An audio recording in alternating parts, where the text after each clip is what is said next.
So on today's Lessons in Leadership, we have Dorothee Gnaedinger, who is the Chief Executive of Mercer Denmark. Dorothee, it's great to have you on the show with us here today. Thank you, Paul. It's really great to be here. Dorothee, I think if we get straight into the questions, the first question I ask everybody is how on earth did you end up in the position you're in today? What was your sort of leadership journey to be in the CEO role? I keep wondering myself how I ended up here.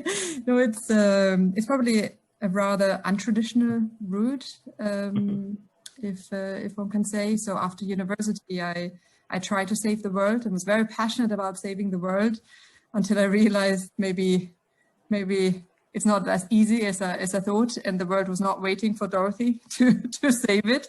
So I was working in grassroots organizations, NGO grassroots organizations in Mexico, was working for the German embassy in Washington, DC, and then was working also for Amnesty International in London at the International Secretariat. After I finished my master's in international diplomacy and Turkish at that time, I decided to go into journalism and some financial journalism, conference production, joined a media organization in London. We very quickly focused on financial journalism, and financial journalism is so closely linked, of course, to institutional investment and pensions, that very, very easily and very smoothly I ended up in the pensions industry, working for the Pension Management Institute for a period of time, and then joining Mercer in our London office over 11 years ago. And since then I've been at Mercer and have had different roles, typically looking after larger clients from an account management perspective, from a consulting perspective, focusing on global benefits. Worked for our London office for 2.5 years, then transferred to Sweden. And about 7 years ago, they asked me to move to Denmark to set up a new practice here, focusing on servicing multinational organizations. And 7 years later, and about 3 or 4 roles later, and heading up different departments, I'm now the CEO of Mercer Denmark. So it was a steady road, and it was in essence just saying yes to different opportunities that came up. And how have you found the cultural differences? Obviously, you've moved around the world a lot, worked in many different countries. How have you found the cultural differences, and how has that impacted your leadership style? I would say that the fact that I've been living in so many different countries and in so many, it's not only different countries in terms of numbers, but also very different in the way people behave, feel, express themselves. So from Latin America to Asia to US to UK, and now for the last almost 9-10 years in Scandinavia. I think it just gave me quite an very good all-round understanding. Personally, I think it's still very, very important that we understand the individual that we interact with and don't have too much prejudice to start with in terms of their nationality or where they may come from. Of course, it does form certain values and certain beliefs, but we all have, or the majority of us have, very international backgrounds, and we have all personal values that influence us in our day-to-day behavior. So I'm a very strong believer to really focus with the individual I'm interacting with and understanding what their personal needs are and their motivation. Mm-hmm. And that brings us nicely into diversity and inclusion, because a lot of what you've talked about there is inclusion and diversity in its widest possible sense. How do you go about fostering that in your organization? And how has that affected your leadership style? Mm-hmm. So I would say I'm quite privileged having worked for Mercer now for so many years, because diversity and inclusion has been on Mercer's agenda since I joined, actually, probably even long before. So I remember 11 years ago, Mercer had a very strong initiative and a very a global initiative around particularly gender diversity.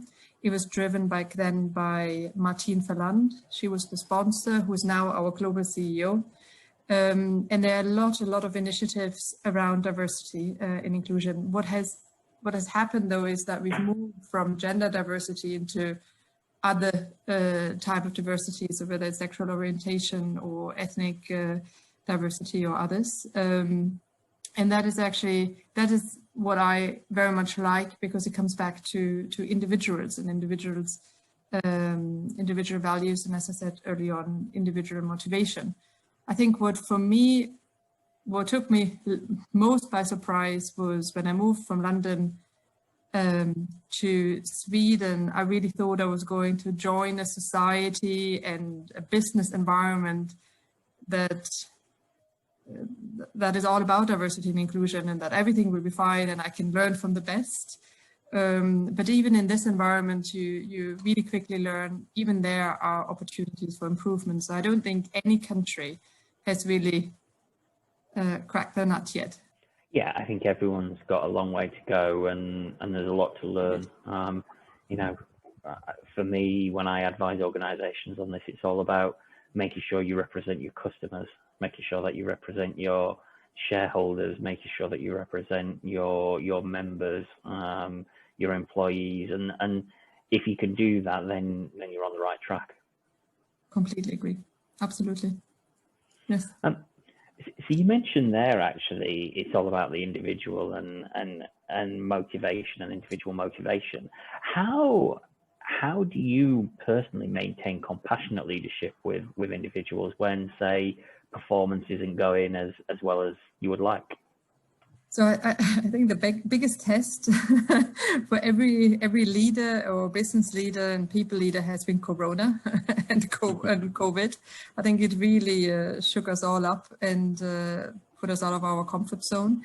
But it was really that period of time where it was all about compassionate leadership, and we've really seen a difference in terms of people who have been leading with compassion, who have been very understanding in their day-to-day management, what type of results they have been able to achieve by working with the team, versus managers, maybe one could say old management styles, or authoritarian, or micromanagement, that was not successful during this period of time. So it was really about compassion and driving understanding between employees and employers and managers and the rest of the team. We personally have not actually, we've had the best year, or one of the best years we've ever had last year during Corona. And we strongly believe that it was, I mean, as in Mercer Denmark, that was, and I strongly believe, and that was also the feedback I've been receiving from the organization and also from HR, it was mostly due to our compassionate leadership style and giving trust to our employees, providing this flexibility that they needed to be able to manage their home environment and their professional responsibilities.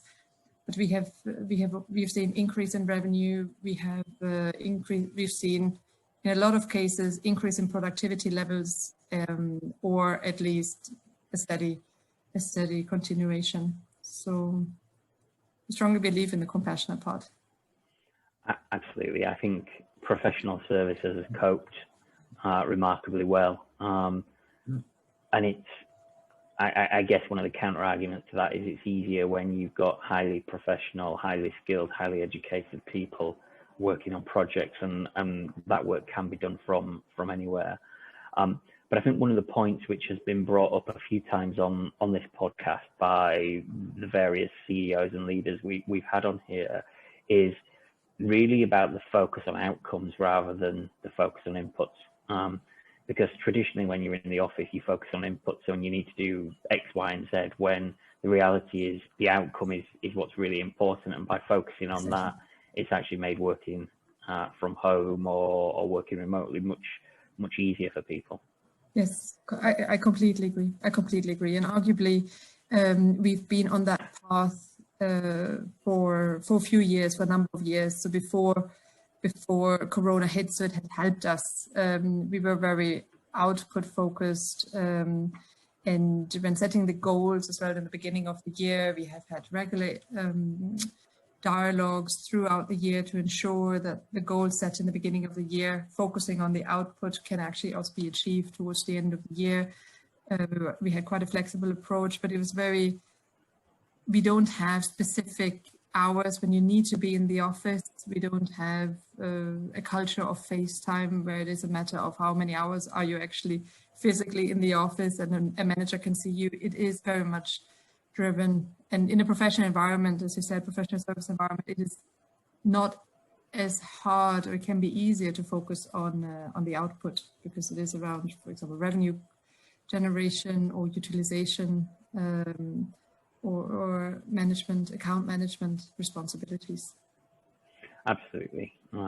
Whereas I know when I've spoken to some of our manufacturing clients, for example, it's been a much bigger issue for them in trying to have a remote workforce when you need people in a factory floor to manufacture products. Exactly. Completely agreed. Yeah. But we also got in the beginning, throughout Corona, we also got some feedback from the employees. Please talk more to us, please be more visible. So it was a learning curve. I mean, I'm not going to say that we got it right from the beginning, but that close interaction with everyone really has helped us to improve. Well, that was actually going to be my next question. What have been some of the challenges that you faced during COVID?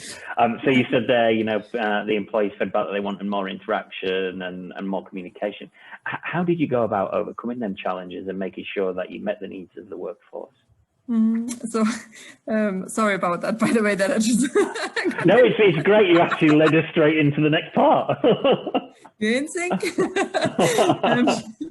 No, I would say, particularly when Corona hit, we were all a little bit, oh my goodness, what does that mean to us? And I would argue that in the beginning, we had a little bit of a tendency to create this ivory tower of some managers being involved, and our risk leader and our HR leader, of course, our legal head of legal. We were all there, we were discussing, we were thinking about what we can do, and we all forgot, maybe everyone else is also in a situation that's wondering what's going on, and they would like to maybe also understand what we are discussing on at the beginning was almost day-to-day basis. So there was a much higher need for communication and regular updates. Even if we didn't have an update, everyone wanted to know that we at least met and that we were discussing a topic. So they felt we were on top of it. And in the beginning, we communicated once things were agreed and when things were finalized. But in essence, and we actually thought that communication style had worked. But then what we have within Mercer, we have global pulse surveys. So the employees provide feedback. And in addition, we did our own engagement surveys locally. And then from that feedback environment, we actually got quite a lot of input, and it was very much focused in the beginning around communication and the need for communication and increased communication. I at times felt I was repeating the same message at least 4, 5, 10 times, and I thought people must get tired of it, but they weren't. Because I had to repeat it so often, but definitely not for employees. And more towards the end, now we are getting much more feedback around the culture, organization. How can we ensure that we preserve the organization and culture as everyone has been working remotely? There's a much more need around social interaction, getting to know. We've gone through a big business transformation. So a lot of new colleagues have joined us. Some colleagues have left us, and that definitely now forms the basis of needing everyone to get to know each other again and to trust each other and to build on this new organization that we have. Mm-hmm. It's not boring. What are the lockdown restrictions like in Denmark on that then? Because I know they're coming to an end here now in the UK, but other places around the world, they're getting even more stringent and even more tight. So what's the situation in Denmark? How easy is it for you to do those social interactions moving forward? So we can meet socially, of course, also at, towards a certain a maximum amount of people can meet at the same time. Denmark is pretty much opening up again from the 1st of August. At least that's what they've been saying, because of the number of people being vaccinated.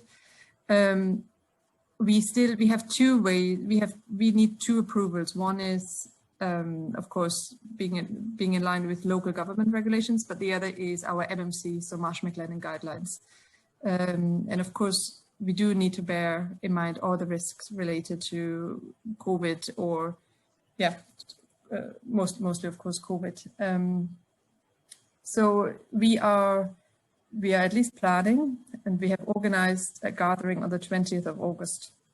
So we hope it's going to go along. But right now we are 40% in the office. Mm-hmm. And then we should open up to almost 100% by the 1st of August. Mm-hmm.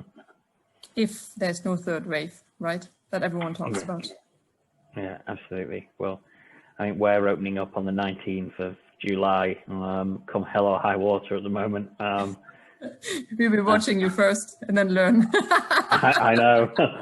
Watch the Brits make the mistakes as usual. Exactly. So maybe we won't do that now. Yeah, absolutely. Talking of mistakes then and lessons, what would you say are the key leadership lessons you've learned throughout your career?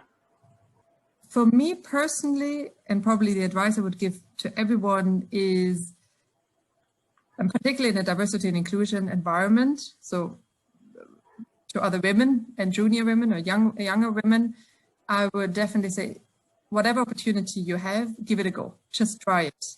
There's always or in the majority of cases, there's always the opportunity to come back. And you often surprise yourself what you're able to do. So have that confidence in yourself to give it a go and see what the new challenge may bring. I'm a mentor, and I'm a sponsor for many people now within the organization. And I often see, and particularly for women and young women, that they overanalyze situations and they overanalyze maybe some interactions that they've had with certain colleagues or clients, or in a good way, of course, also career opportunities. And we cannot know everything. So analyzing is all right to a certain extent, but then we just have to listen to our guts and just try it, or say this is not for me, and that it's fine. But you will never get to a point where you've analyzed to that extent that you'll definitely come out to the right output, because you do not know. You don't know about all the different factors. That would be one. And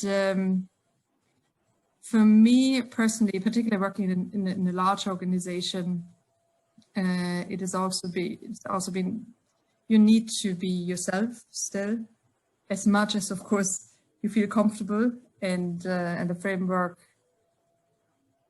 I would say, maybe not the framework allows you, but it is very important to be as true to yourself as you can. As soon as you start copying certain behavior you feel because you're in a certain organization or at a certain level, you need to behave differently, and it is too much out of your comfort zone and how you are as a person. It just doesn't come across very authentic, and it will tire you out. I think that was one of the points I was going to make. Authenticity. It's so core to leadership and to being able to perform at your best. Because if you're not being true to yourself, then how can you perform at your best? Because you're always going to be holding something back. Exactly. And you're always watching your back and wonder, and did that go well? And yeah, absolutely. So which leaders do you admire the most? I would definitely say our current, and I'm not just saying that because I work for Mercer, but I was just speaking not so long ago at another conference. It was an internal conference, and it was focused on DEI and women in leadership roles, etc. And someone has asked me also, who would you say has been your role model? And I would definitely say that when I joined Mercer, as I said, about 11 years ago in Tower Place West, I started at the same time as Martine Verland started, who is now, as I mentioned, the CEO, the global CEO.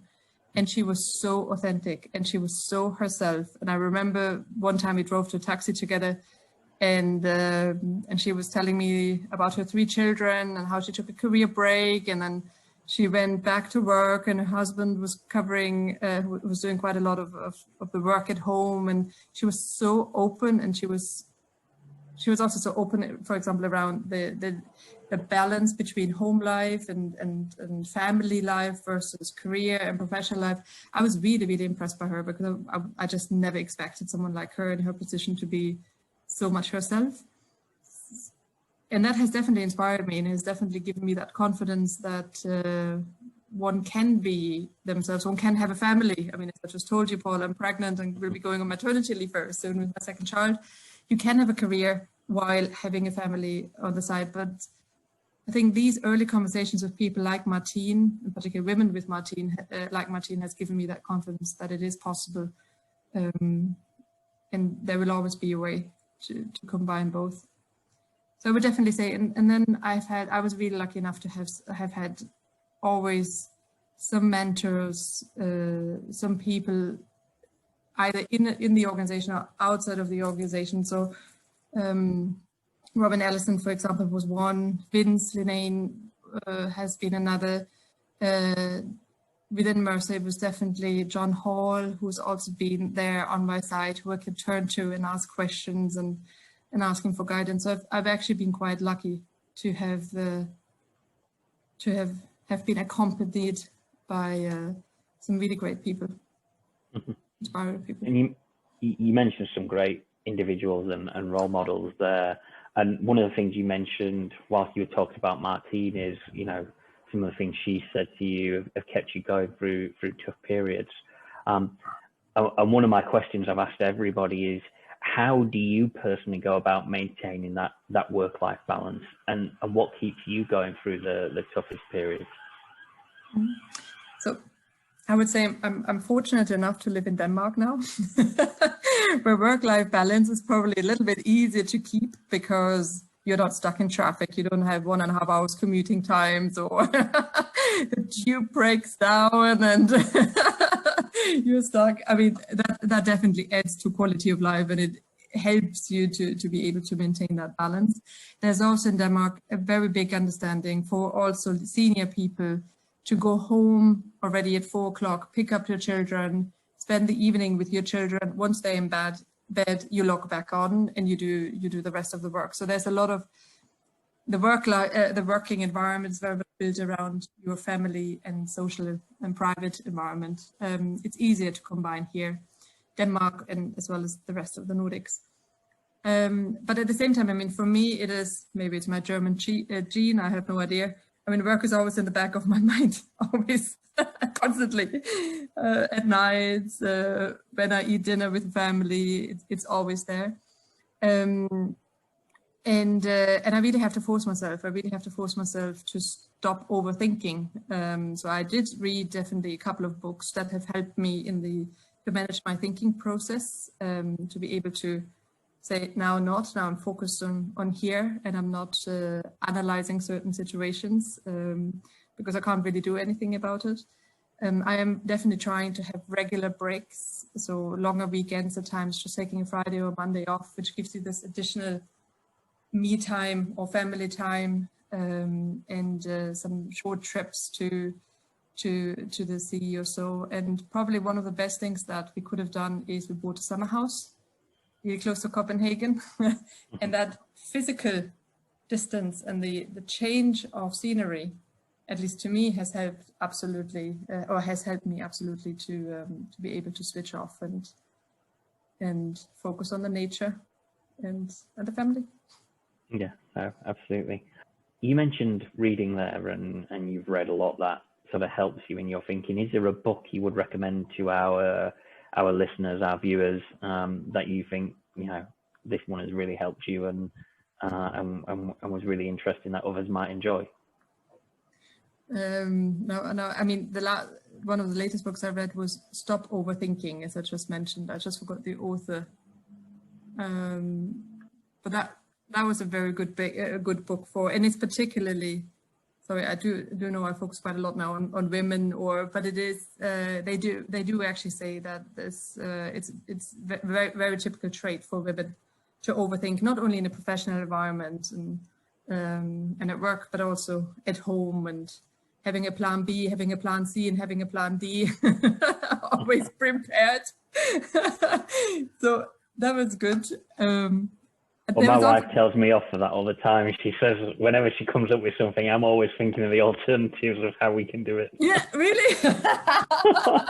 Well, maybe you should read that book. Maybe I should. Not overthink it. I thought it was quite good. There's another book which is called The Subtle Way of Not Giving a Fuck. Oh, yes. I've read that one. Yes. I mean, it was more entertaining than anything, but there were definitely some components where you could just take it with you, just remind yourself. I mean, in essence, we all know, or we should know by now what we should be doing. But when you are in the day-to-day, when you have a to-do list which is really long, and you've got people knocking on the door, and you may have some sort of pressure with clients or with anything else, you just go back into your old habits. So it's good to be reminded at times what to do. So yeah, absolutely. What would you say is a leadership quality which is overrated, and why do you think that? So I often have seen people being promoted into people leader roles or leadership roles if they have been very good in the particular job that they did. So let's say really great salespeople being asked to lead the sales department, or great engineers being asked to lead the engineering department. And I had to take over throughout my career now, and particularly at Mercer, I had to take over 3 times business lines, which I had no knowledge about at all before. And the reason why they gave me the people leadership responsibilities, and not only, of course, the people, but also the business leadership responsibilities and the opportunity to make changes, was just because I had a good track record, and I was able to review processes and make changes as needed. But mostly because I had a good track record at the people management side. And I think, of course, I'm now a little bit biased, but I think that is really important. So the technical expertise in the majority of cases could be overrated. It is very important to have really great technical expertise or subject matter expertise in the team. And they could also be a right-hand man or right-hand woman of the business leader. But the business leader then herself or himself or herself does not need to be, I would argue, not necessarily to be the subject matter expert. And the higher up one comes, the less likely it is actually that people will have the subject matter expertise, and then they make sure that they hire in, of course, the subject matter expertise. But what I've also seen is that the higher one comes up, the more important the financial knowledge and the P&L management comes in the center of attention. And that's also something that, of course, P&L management is super, super important. That's the center of the majority of those job descriptions. But it should not come at the cost of the people leadership qualities and the transferable skills that a candidate brings. Yeah, absolutely. I think you often see individuals promoted, as you say, because they're very good at what they do, but don't necessarily have the leadership skills. And I often find organizations let them down as well, because they don't often give them the leadership development programs and training that they need to go on and be better leaders when they first stepped up into those roles. Now, there's the often cited Peter principle of being promoted one step too far, and ending up in a role that you're not qualified for and not capable of doing. and I can't remember who came up with the Peter principle, but it's one of those concepts that actually you can see play out in many organizations, because in a lot of cases the individuals have just reached a level of competence and have been promoted further than they perhaps should have been, because they've not had the leadership development to help them get to the next level.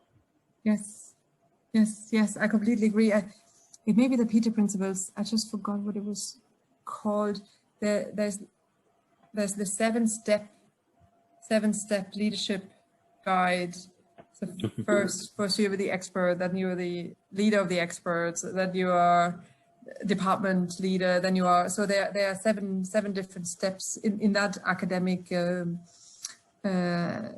thought leadership, and it just really outlines what type of skills are needed in the different for the different levels, and how tricky it can be if you don't step up to those new skills, and what are the potential pitfalls if you just continue with the way you have been leading before, or managing or thinking before.